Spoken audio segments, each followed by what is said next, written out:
बरेली। हाँ बोलो। आज हमारी टीम आप बीती जगबीती की बरेली जो नाथ नगरी कहलाई जाती है, और उसी नाथ नगरी में एक स्थान है बाबा त्रिवटी नाथ का, और त्रिवटी नाथ मंदिर में ही एक सांस्कृतिक महाविद्यालय है जिसे हम कहते हैं श्री सांगदेव सांस्कृतिक महाविद्यालय त्रिवटी नाथ। जैसा कि यहाँ जो नाथ हैं जिसको भोलेनाथ कहते हैं, वो बताया जाता है प्राचीनतम इनकी यहाँ की जो पुरानी लोगों ने बताया है कि त्रिवटीनाथ क्यों कहा, क्योंकि 3 बट के नीचे यहाँ पे शिव जी विराजमान है। और इसी श्रृंखला में आइए हम यहाँ जो गुरुकुल शिक्षा पद्धति में यहाँ पे प्रधानाचार्य हैं उनसे हम बात करते हैं और आगे की जानकारी लेते हैं यहाँ के इस महाविद्यालय के विषय में। आइए। नमस्कार सर। नमस्कार। आपका शुभ नाम? मेरा नाम बंशीधर पांडे। कि आप यहाँ से कब से कार्यरत हैं? यहाँ सेवा का एक लंबा समय हो गया है। सन 92 से मैं इस गुरुकुल से जुड़ा हुआ हूँ। वर्तमान में 2010 से प्रधानाचार्य पद संबंधी दायित्व को निर्वाह कर रहा हूँ। तो यहाँ जब से आप जुड़े हैं अब तक में क्या व्यवस्थाएं बदली हैं? व्यवस्थाओं का स्वरूप विस्तृत हुआ है। छात्र संख्याओं का जो प्रारंभ में सीमित मात्रा में थी, सन 92 के दौरान 20-25 विद्यार्थियों का यहाँ गुरुकुल में निवास शिक्षण कार्य संचालन होता था। वर्तमान में 200 विद्यार्थियों की आवासीय व्यवस्था, शिक्षण के लिए अलग भवन का, काफी व्यवस्थाओं का विस्तार हुआ है। तो यहाँ पे जो इस समय विद्यार्थी हैं, कितने विद्यार्थी हैं और कहाँ से हैं? बरेली शहर और मैं समझता हूँ कि उत्तर प्रदेश के अधिकाधिक जिलों से लेकर के उत्तर प्रदेश से अन्य राज्यों के भी विद्यार्थी यहाँ अध्ययन कर रहे हैं। उत्तराखंड से, हरियाणा से, राजस्थान से भी विद्यार्थी यहाँ अध्ययन कर रहे हैं गुरुकुल में। और जो उच्च शिक्षा में यहाँ से अध्ययन के क्षेत्र में आगे बढ़े हैं, आज हमारे भारतीय स्तर पर, अंतर्राष्ट्रीय स्तर पर इस गुरुकुल की पहचान यहाँ के विद्यार्थी ब्रह्मचारी बना चुके हैं। यहाँ के विद्यार्थी वाराणसी संपूर्णानंद संस्कृत विश्वविद्यालय में, काशी BHU में, दिल्ली में JNU, दिल्ली यूनिवर्सिटी, लाल बहादुर शास्त्री केंद्रीय संस्कृत विद्यापीठ दिल्ली में उच्च शिक्षा, और 4 विद्यार्थी JRF और 1 विद्यार्थी SRF junior research fellowship, senior research fellowship प्राप्त करके शोध कार्यों में संलग्न। यहाँ जो कक्षाएं हैं किस स्टैंडर्ड से? ट्रेडिशनल हमारा जो ग्रुप है, प्रथमा, पूर्व मध्यमा, उत्तर मध्यमा, शास्त्री और आचार्य की प्राचीन गुरुकुल पद्धति की जो उपाधियां हैं, प्रथमा जूनियर के स्तर का है और पूर्व मध्यमा हाई स्कूल लेवल का है, और उत्तर मध्यमा इंटरमीडिएट कक्षाओं के समकक्ष, और शास्त्री स्नातक BA BSc BCom स्तर का, और आचार्य AM।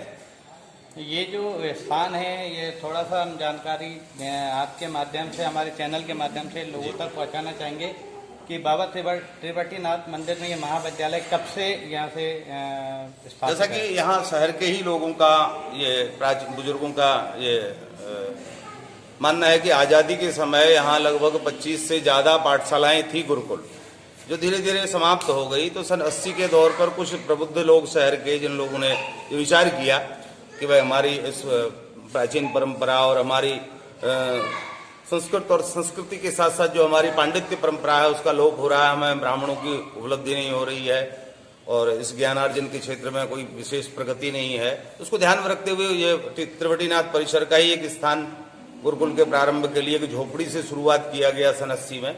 सन 83 में इस भवन का विधिवत शिलान्यास हुआ है, और नगर के ही प्रबुद्ध लोगों ने, व्यापारी वर्ग ने मिलकर के आज 2 विशाल भवनों में 200 विद्यार्थियों की व्यवस्था, रहन सहन, पठन पाठन, शिक्षा दीक्षा का संपन्न सारा कार्य अपने संसाधनों से ही संचालित कर रहे हैं। किसी प्रकार का राज्य सरकार या केंद्र सरकार अनुदान यहाँ पर उपलब्ध नहीं।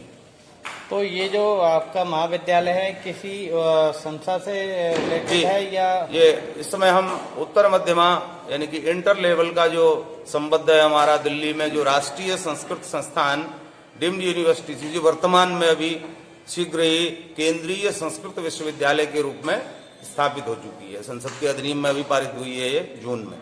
गुरुजी एक प्रश्न, ये उत्तर मध्यमा इंटर लेवल का, और शास्त्रीय लेवल की शिक्षा हमारी चल रही है संपूर्णानंद संस्कृत विश्वविद्यालय वाराणसी से संबद्ध है।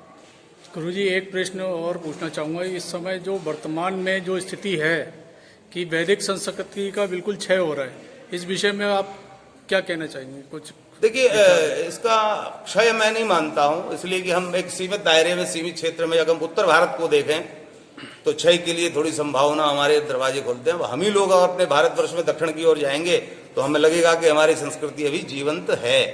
नहीं, देखने में जैसे ये आता है कि अभी हमारे हिंदू संस्कृति में ही बहुत से लोग हैं जो अब इस पाठ्यक्रम को नहीं अपनाना चाहते, अपने बच्चों को नहीं भेजना चाहते।